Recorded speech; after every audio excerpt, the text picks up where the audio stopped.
There's a lot of people who think death is the end.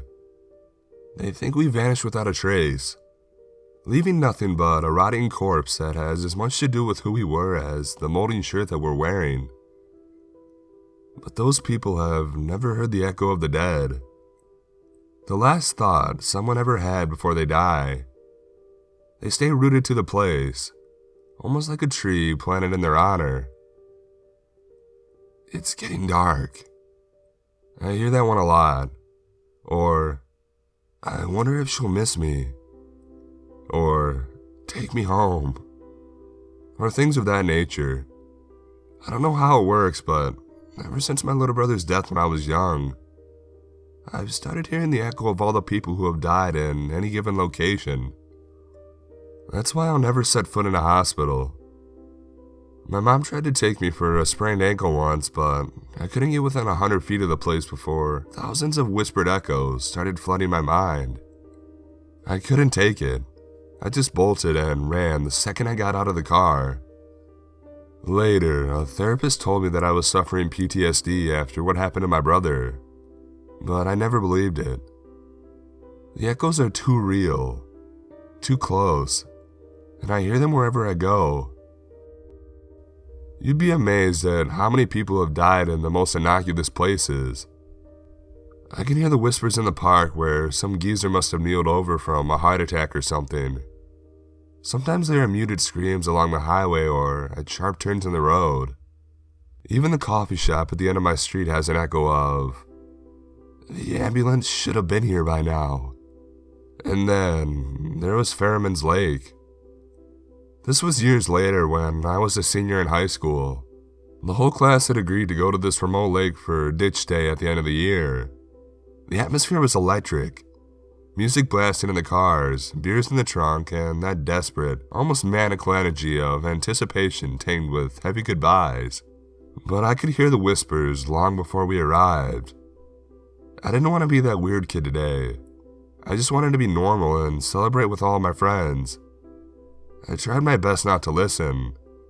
I'd gotten pretty good at tuning it out, but this time was different.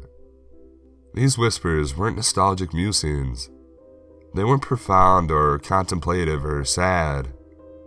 These were nothing but absolute, mind-numbing terror, and it kept getting louder as we approached the lake. "You feeling okay?" Jessica, the kind of girl who makes smart men do stupid things, asked me as we parked. "Of course, I'm just tired of the drive," I lied. I think she said something else too, but I couldn't even hear her over the echoed screams. It was the loudest that I'd ever heard, even louder than the hospital. This close, I could finally start to distinguish some words too. Did something touch my leg? What the fuck is that thing? The 5 other cars had all parked on the graveled shore. Kids were unloading picnic baskets and stereos. I sat in the car, completely frozen by the tumult of maddening echoes. I can't breathe. Get out of the water. Get out. Get out. You getting out or what? Jessica again. I had to stare at her lips to understand what she was saying. She met my gaze while she casually stripped her t-shirt to reveal a well-employed bikini top. And then the flash of a smile I couldn't return. I nodded through the numbness, climbing out of the car to gaze at the calm blue water. Not a ripple disturbed the tranquil mask. Not a hint of what could be under there. There is a ferry tied up along the banks with a cobblestone cottage nearby. A few of the kids were already beginning to investigate. Don't go. I couldn't tell whether a whisper or a shout escaped my lips.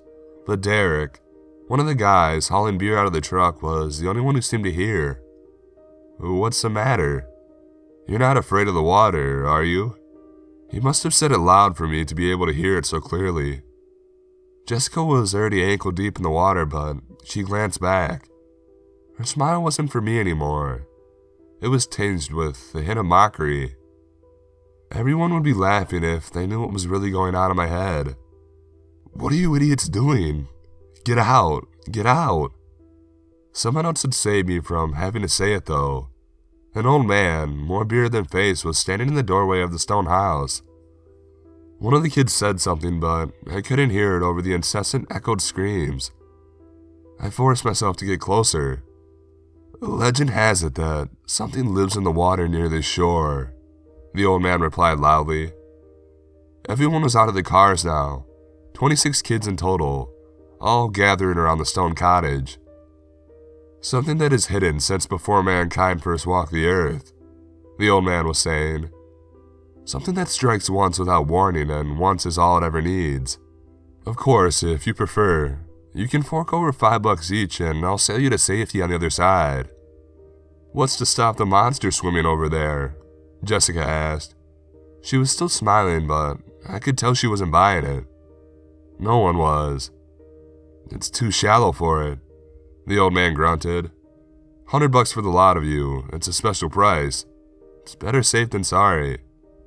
No way, man, I want to see the monster, Derek said. He was almost up to his waist now, smacking the still water to send ripples echoing into the deep. Several other kids were starting to follow his lead. We should do it, I announced loudly, straining to keep my voice calm. Hey, look, I'll pay for it, okay? The ferry will be fun. There were so many eyes at me while I fished out a brand new 100 that I got for a graduation present. So much for being normal, I guess, but at least I could live with myself this way. The old man snapped the money out of my hand before I could even extend my arm. You're a smart boy, he winked, his eyes glittering with sly recognition. All aboard, don't be shy. Bags and heavy stuff go in the middle. I avoided eye contact while boarding. For a terrible second, I looked behind me and I saw I was the only one. The people in the water, those already setting up their stuff on the shore, were obviously reluctant. They all looked back and forth at each other, trying to read the invisible will of the group. The last one is going to work at fast food for life, Jessica shouted, flinging her backpack into the middle of the ferry. She gave me a quizzical smirk and mouthed the words, You owe me. If only she knew how much. Soon her friends were following her, and a moment later the whole senior class was converging on the boarding plank. I was hoping the echoes would disperse as we got past the shore, but they didn't. Dozens of unique voices soon became 100s as we approached the center of the lake. Echoes rebounding off echoes, reverberating and growing, flowing and slithering into my head like persistent intrusive thoughts. Cries for help, screams of pain, or just the animal bellow from the minds utterly devoured by fear. The ferryman hadn't mentioned the monster again. It was all tourist trivia and blithering about the local plants and animals. He kept looking at me and grinning though, the discolored motley of teeth appearing almost feral at times. The further he went, the more excited he grew, spewing spittle into his beard with every other explosive word or declaration. The continual pounding of sound was making me nauseous.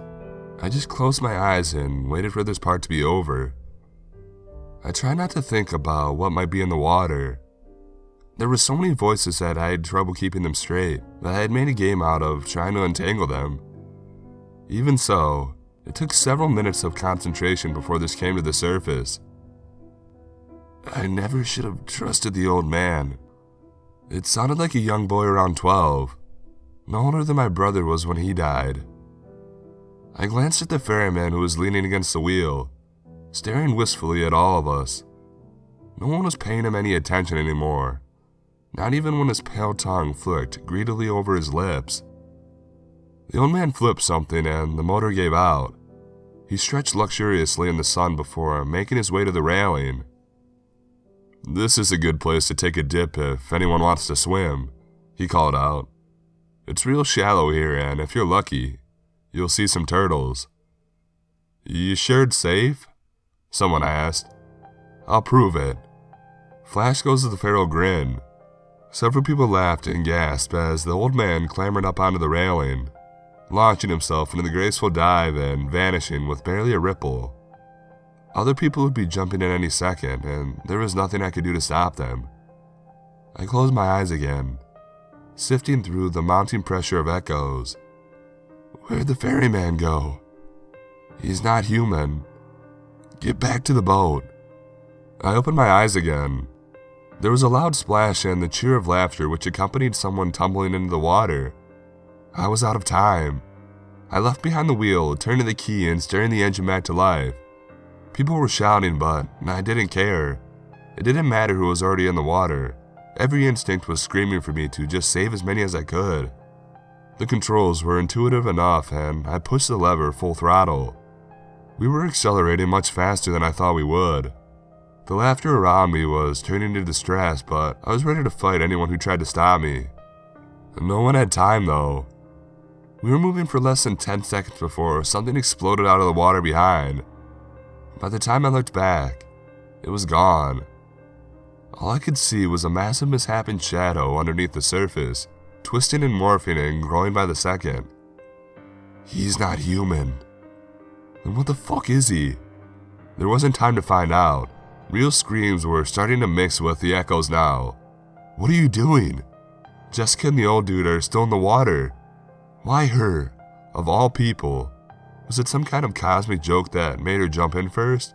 No, that's just who she was. She was a brave and enthusiastic leader, and was going to get her killed. I slid the throttle down and the ferry slowed. I didn't even register going on without her as a choice. There was nothing I could do.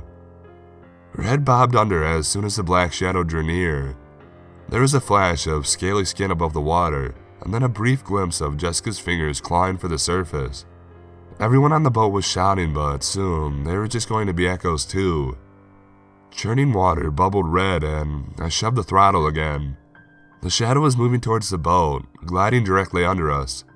Louder than the echoes, louder than the thrashing water or the shouting kids. There was one more voice which joined the haunting chorus of the lake that day. It said, "Don't wait for me." And I didn't. I should have done more. I should have said more while I still had the chance, but I didn't. And now it's too late forever, and I'm so sorry. I think I'm the only one of us who keeps returning to that lake. I don't go in the water, but if I close my eyes and concentrate, sometimes I can still make out her pale voice peeking shyly from the wall of noise. Don't wait for me. I know she's right, but I'm still here waiting because, in the end, an echo is all that will remain.